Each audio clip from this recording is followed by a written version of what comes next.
Evangelho de Marcos, capítulo 1,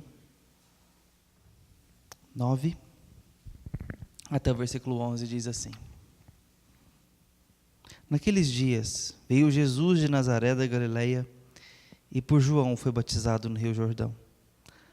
Logo ao sair da água, viu os céus rasgarem-se, e o Espírito descendo como pomba sobre ele.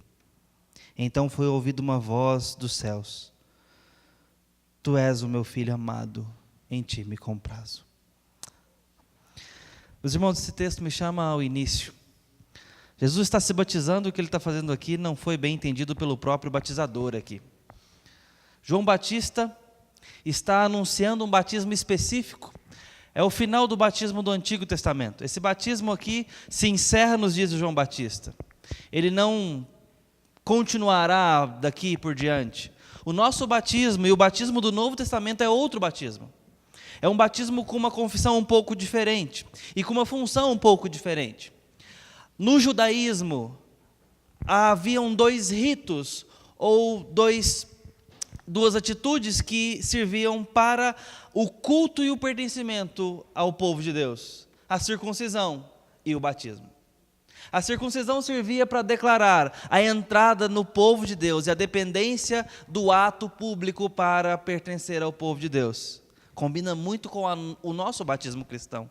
Combina muito com o batismo que vai ser feito no Novo Testamento, pelas águas. A circuncisão está para o batismo do Novo Testamento e o nosso batismo. Nós batizamos as crianças, assim como as crianças eram circuncidadas, para publicamente nós fazermos pacto por elas, nós fazermos votos por elas, em nome de Jesus, para pertencer ao povo de Deus. Essa é a mensagem do nosso batismo. Essa era a mensagem da circuncisão. Mas e o batismo judaico, portanto? Esse batismo de João Batista? Bom, esse batismo ele era específico para se prestar sacrifício no ato de louvor. Por isso, os batizados podiam prestar sacrifício. Era para esse ato. E então João está aqui, às margens do Rio Jordão, pregando o batismo de arrependimento e remissão de pecados, debaixo da seguinte afirmação: depois de mim vem um que é mais poderoso e trará juízo e julgamento para a terra. Jesus. Essa era a mensagem, a pregação à margem do Jordão. E, pasmemo-nos nós, judeus estavam se batizando. Judeus estavam indo nessa mensagem tão específica, tão, permita-me dizer, cristológica, para se batizar. Isso é algo, historicamente falando, religiosamente falando, extremamente inusitado, para que judeus se submetessem ao que estava sendo pregado, anunciado e executado pelas águas no Rio Jordão. Mas estava acontecendo. E João estava anunciando, preparando o caminho, como foi profetizado há tanto tempo atrás, que haveria de vir um preparar caminho no deserto para a chegada do Filho do Homem. João Batista está abrindo as portas para que Cristo adulto chegue-se, aproxime-se e inaugure o tempo do reino de Deus, onde Ele vai trazer juízo e salvação. Bom, esse dia chegou. O estranho é que Jesus, o que veio trazer o peso da balança, o que veio trazer o martelo do juízo, aquele que veio dar resposta a todo o mal e livramento, porque Ele pode, se batiza. Humilhantemente, vergonhosamente, vexaminosamente se curva e diz: me batize. Meus irmãos, essa cena, ela é curiosa o suficiente para nos fazer voltar ao início de todas as coisas. Isso não é um exercício difícil para mim, pessoalmente falando, porque eu ainda me deixo ficar em deslumbre com a criação do Senhor. Imagine que o Senhor, você não precisa se esforçar muito, porque a palavra de Deus assim começa, assim ela inicia, assim ela abre a sua própria exposição. Imagine o que foi criado, quando foi criado. A Bíblia começa por nos dizer de forma revelacional, de forma que nós não poderíamos conhecer se Deus não tivesse dito a alguém para ser registrado e comunicado em línguas diferentes. Que um dia Deus decidiu abandonar a solidão e com suas próprias mãos criar. Deus inaugura o tempo, inaugura o espaço e faz dentro de tempo e espaço exatamente o que quis. E as obras de suas mãos é um universo, pelo menos até o nosso limite de conhecimento nos levou até agora. E esse universo pairando no espaço, tem ali um planeta azul, e nesse planeta azul o Senhor colocou todo o seu amor, e se chegando perto fez forma, fez planta, fez animal, som, cores, texturas, aromas, luzes, fez perfeições distintas, fez detalhes, complexidades, fez a vida. Quanto tempo? Não importa. Como fez? Não importa. O fato é que foi feito algo da imaginação do Senhor, algo da vontade criativa do Senhor. Esse planeta é obra de Deus. Por mais que uma noção advinda de Platão e da filosofia grega insista em dizer que a matéria é má e o espírito é bom, que nós não vemos a hora de cair fora desse mundo caído, eu vou te dizer uma coisa: o Senhor chamou isso de muito bom. E o Senhor disse para Jonas: eu amo Nínive, porque há muitas pessoas ignorantes, mais de 120 mil, e muitos animais. O Senhor resetou a criação ao punir o pecado e manter pares de animais dentro de uma arca. O Senhor preserva uma visão intacta da criação quando fala de novo céu e nova terra, ao revelar que no novo céu e nova terra o leão pastará com a ovelha, e ao encarnar seu filho na carne criada, Jesus Cristo, depois de ter morrido e ressuscitado, hoje, à destra do Pai, está com pele, carne, osso, pelos, hálito, olhos, fisiologia. Como eu sei disso? Os evangelhos nos narram. Ele ainda se assenta à mesa para comer, diferente. Os discípulos têm dificuldade de reconhecê-lo à primeira vista, até que ele comece a falar, muitas vezes. Porque o seu rosto certamente já não há mais a feiura do sofrimento. Já não há mais a desagradabilidade que existia na sua peregrinação de dor. Como foi profetizado em Isaías 53. Não havia o que agradasse. Mas agora há. Porque com um corpo glorificado, ele ainda caminha, mostra as suas chagas e ascende aos céus. Esse é o Jesus que está na presença do Pai e vai voltar. Voltará com um corpo. E quando voltar, vai ressuscitar nossos corpos que estarão debaixo da terra ou que virarão pó. Juntarão e ressuscitarão corpos para a glória e para a perdição. Mas haverá corpo humano. Por que eu estou dizendo essas coisas? Porque Deus fez o que quis. E a natureza é obra de suas mãos. Ele então separa uma porção seca, chamada Éden, e coloca um jardim dentro dessa porção seca. Esse jardim não tem nome. Gênesis 2:8 diz que o Senhor colocou um jardim num lugar chamado Éden. A Pangeia que os nossos estudos de geografia lá da escola nos contaram. E nesse jardim Deus fez templo, ponto de encontro com o ser humano. Esse é o projeto da vida. O homem coroando a criação, administrando tudo que existe, dando sentido e recebendo sentido no seu trabalho, na sua existência, na sua identidade, vivendo a vida que o Senhor criou debaixo dele. E diz que na viração do dia eles conversavam, e o Senhor se acomodava a essa criação para ir falar com a sua criatura amada.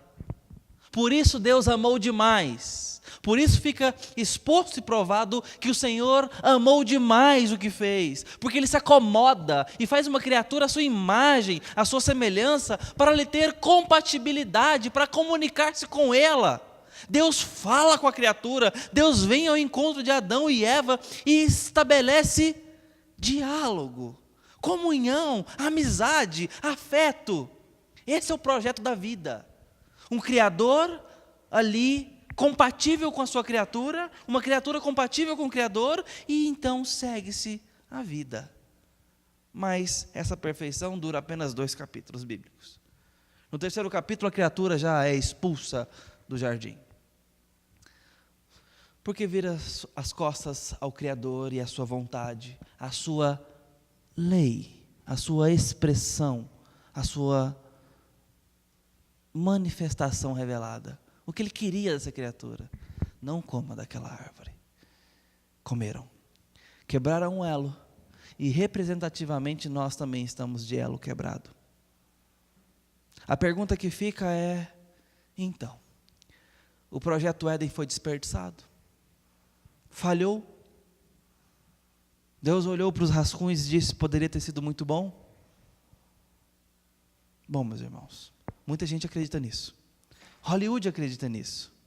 A BBC acredita nisso. Os documentários acreditam nisso. AMC e outros tantos canais acreditam nisso. Porque não cansam de fazer matérias que mostram a descoberta da religião. Revistas, revistelas, brasileiras, americanas, mostrando isso. O homem transcendente, o homem que busca a ascensão. E, meus irmãos, não há matérias desse tipo à toa. Elas existem porque, de fato, há uma crença no homem de que ele pode alcançar algo maior por si mesmo. Não por isso as religiões existem. Não por menos as religiões existem, melhor dizendo.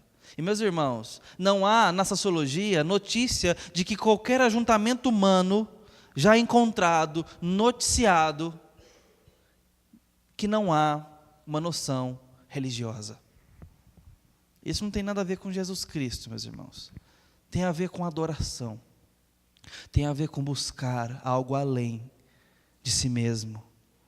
E é por isso que nós vamos encontrar povoados indígenas que nunca ouviram falar de espíritos, nunca ouviram falar de deuses dos egípcios, nunca ouviram falar de nada das fantasias contemporâneas, mas tem um senso de adoração ao rio,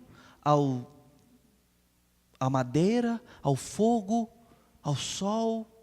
Por isso você vai encontrar povos longínquos que têm um senso de adoração, às vezes, a mitos, a animais. Por isso o Egito adorou tantas e tantas formas de vida e de expressões da natureza. Haviam centenas de ídolos e deuses. O Deus Sol, o Deus Nilo, o chacal do deserto. Tantos, expressivos de algo maravilhoso. Sabe por quê? Porque a natureza, como diz o Salmo 19, anuncia alguém maravilhoso.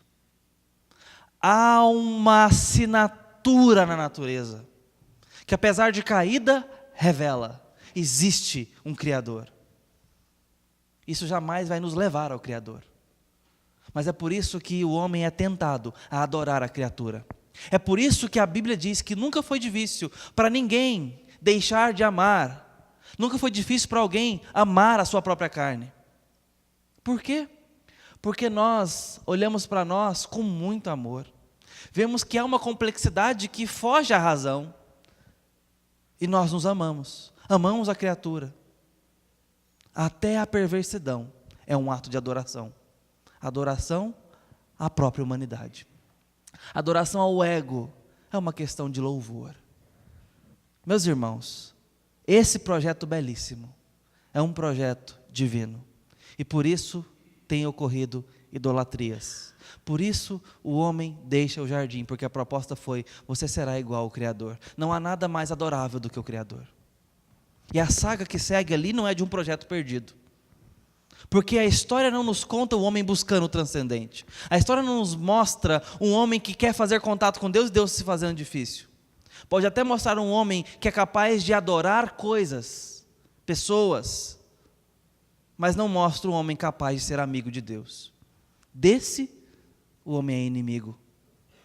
Mas a história que se segue, chamada Antigo Testamento, mostra um homem que é achado por Deus e encontrado por Deus. Logo nos seus primeiros capítulos, a história bíblica vai nos mostrando que Deus vai e faz contato ao homem, faz graça e acha graça perante Noé e fala: eu quero recomeçar, eu quero que coloque animais dentro de uma arca construída e eu vou mandar chuva e juízo e vou começar de novo. Pouco tempo depois, pelo menos em termos bíblicos, nós vamos ter Deus falando e achando Abraão no caminho e dizendo: eu vou fazer uma grande nação de você. Eu vou reunir família para mim a partir de você. Em ti serão benditas as famílias da terra. Vem a saga de seus filhos. Isaac, Jacó, os filhos de Jacó. José para no Egito. E Deus era com José. De uma forma estranhamente curiosa. O povo de Deus vai parar lá dentro para se livrar da fome e vir uma grande nação escrava lá dentro. E Deus então manda um mediador entrar naquele lugar. O pequeno Moisés é liberto da morte e vai crescer ali dentro para ser aquele que vai libertar o povo, como Cristo fará na cruz. Mediação entre Deus e os homens. Moisés media o povo de Deus diante de Deus. Deus então vai colocando tipos, dicas, símbolos, contando o que é o projeto dele. Meus irmãos, a história não nos conta o homem buscando a Deus e Deus falando: vou pensar no seu caso. Jamais. A história nos mostra um Deus que não desistiu do seu projeto e vai atrás da criatura, e vai atrás do homem. E diz em Isaías: das extremidades trazei meus filhos, e dos confins da terra minhas filhas. Os que amei são meus. Em outra parte diz que ele vai tirar os balaíns da nossa boca. Aqueles que diziam meu Baal, falarão meu Senhor. E a máxima do Senhor em todo o Antigo Testamento é: eu serei seu Deus e vocês serão meu povo. Por que eu estou dizendo isso? Porque o texto em que lemos em Marcos é a prova de que Deus não abandonou seu projeto. Jesus ser circuncidado, Jesus chegar e se batizar, Jesus ir para a cruz, são atos de humilhação, porque o pecado precisa ser punido. Por que Jesus se batiza, esse batismo humilhante? Porque Deus estava para mexer no mundo definitivamente com a chegada do seu Filho. Seu Filho encarnado é algo humilhante para a punição do pecado, e que através dessa punição o preço pago fosse, e através desse preço pago os filhos de Deus pudessem devidamente ser adotados como filhos de Deus em justiça e não em injustiça. Não me venha falar de injustiça se Deus decidir amar alguém. Isso é graça, porque o homem jamais mereceu amor. E Deus faz isso de forma justa, meus irmãos. Porque Ele paga o preço para comprar os seus. E o preço é Cristo e sua humilhação. Esse é o preço. Por que Jesus se batiza? Porque Ele cumprirá toda a lei, e cumpriu. Então Ele chega e diz: me batize. Nesse ato de humilhação, Jesus se submete, se curva e choca João Batista. Em outra parte, um texto correlato, da mesma ótica, diz: eu não sou digno nem de me curvar e desatar os teus sandálias, as tuas sandálias. Como posso te batizar? Eu que deveria ser batizado por ti, o Senhor que vai trazer batismo de fogo. E o Senhor vem e fala: me batize. João Batista tem problema com isso, porque é um problema mesmo. Jesus Cristo não deve se batizar. Jesus Cristo não deve sofrer. Jesus Cristo não tem pecado. Mas como 2 Coríntios nos revela, Ele que não conheceu o pecado, se fez pecado por nós, para que sobre Ele estivesse a maldição da lei. Esse é o Jesus Cristo que nós seguimos. Esse é o Jesus Cristo que permite a nossa fé. Esse é o Jesus Cristo que chama-nos à vida. O que pagou o nosso preço no nosso lugar. O que cumpriu o que precisava ser cumprido.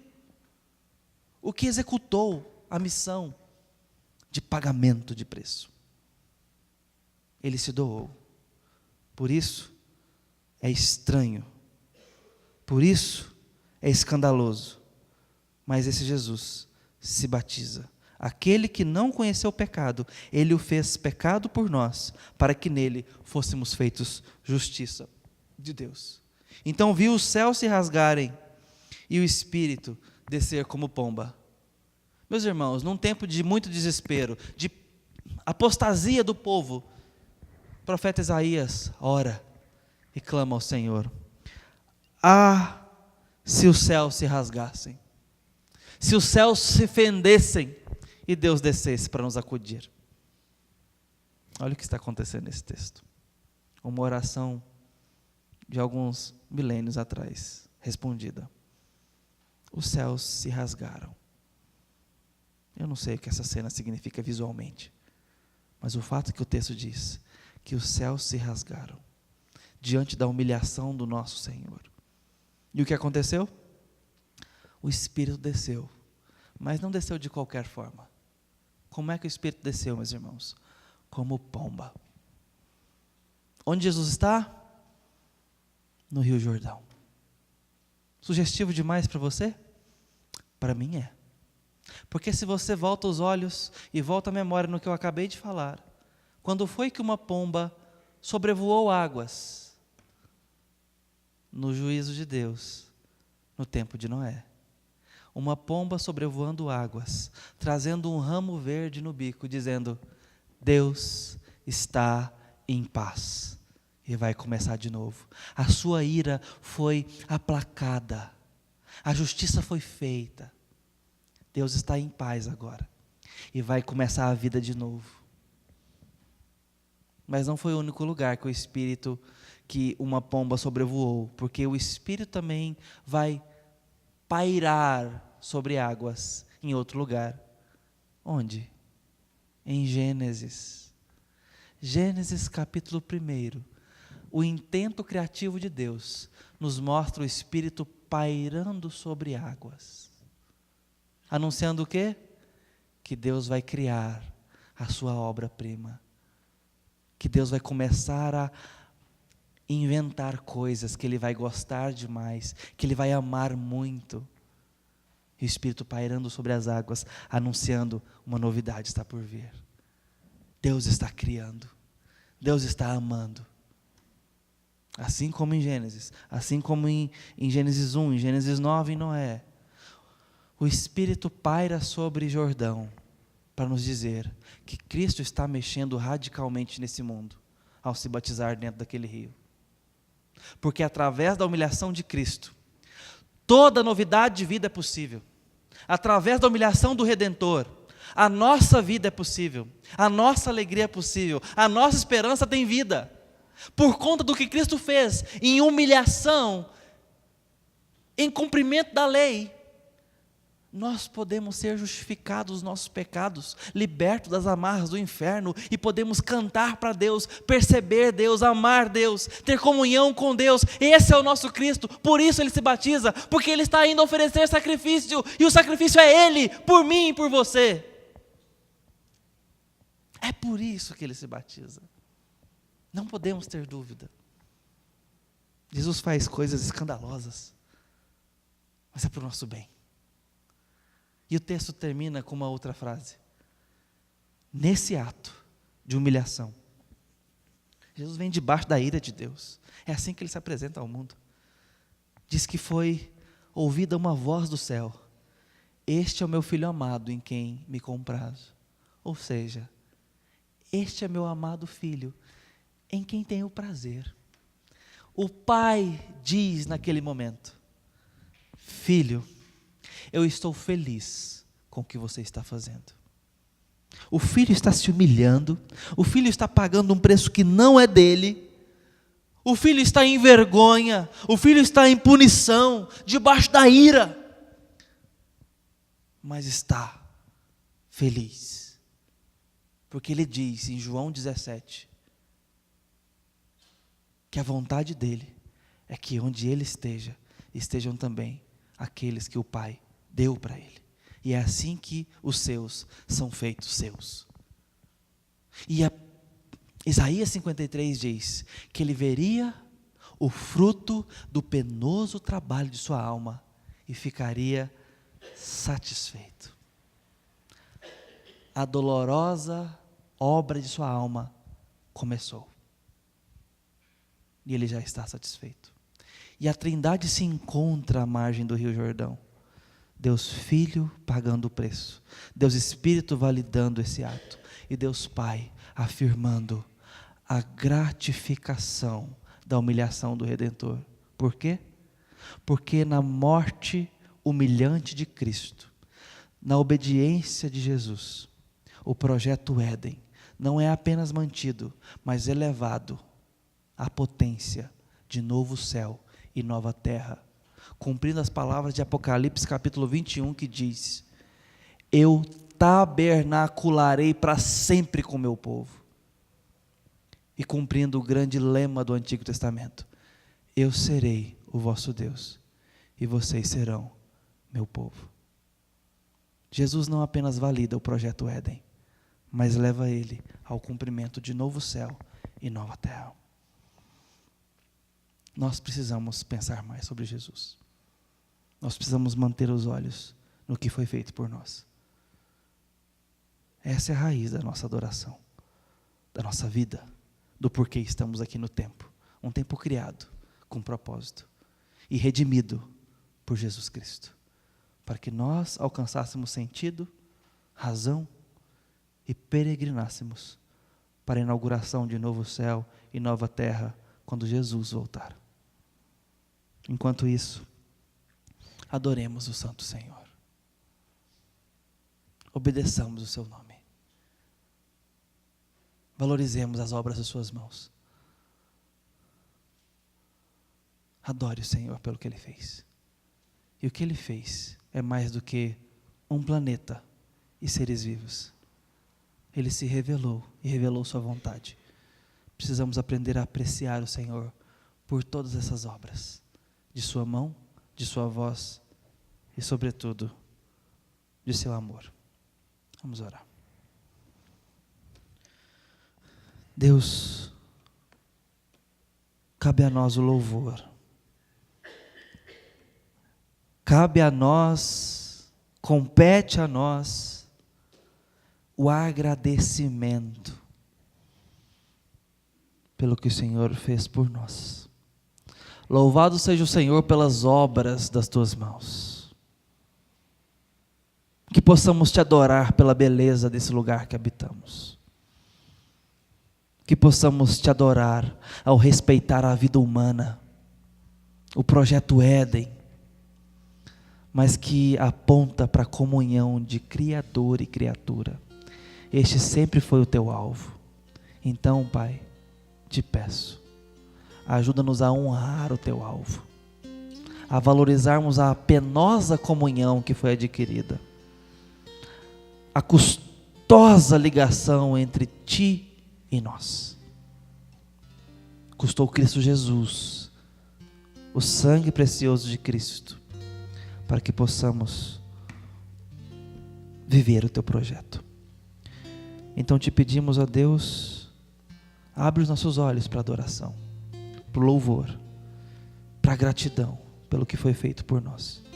Obrigado pelo batismo de Cristo, que o Senhor afirmou ali, apontava para o sacrifício que seria feito e foi feito, para a adoção de filhos e filhas, de todas as partes desse planeta, incluindo nessa cidade, incluindo nesse lugar. Há pessoas que são alcançadas e foram alcançadas, e nós te pedimos mais, alcança mais. E se for da vontade do Senhor hoje mesmo, alcança-nos, porque o que precisava ser feito já foi. Dá-nos fé em Cristo Jesus, e é no nome dele que também oramos e falamos contigo. Amém.